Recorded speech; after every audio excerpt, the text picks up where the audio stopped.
เดี๋ยวมีปลาตรงนี้ด้วยมีปลามาฝากโอ้นอนฟอบ่โอ้ครับนี่ไม่ขโมยดีแล้วไม่ขโมยดีแล้วครับ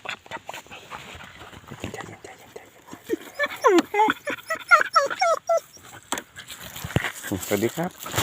ไปดีเร็ว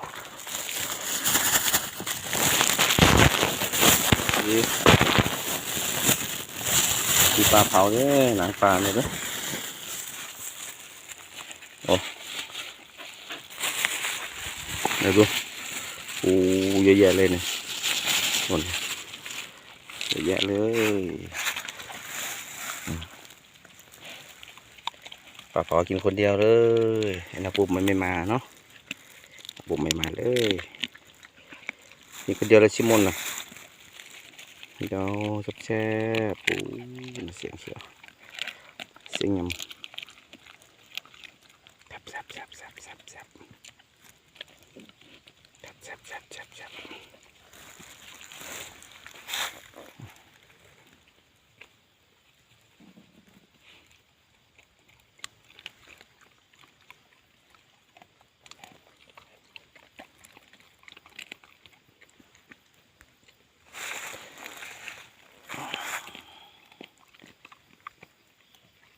จะแซ่บแท้บ่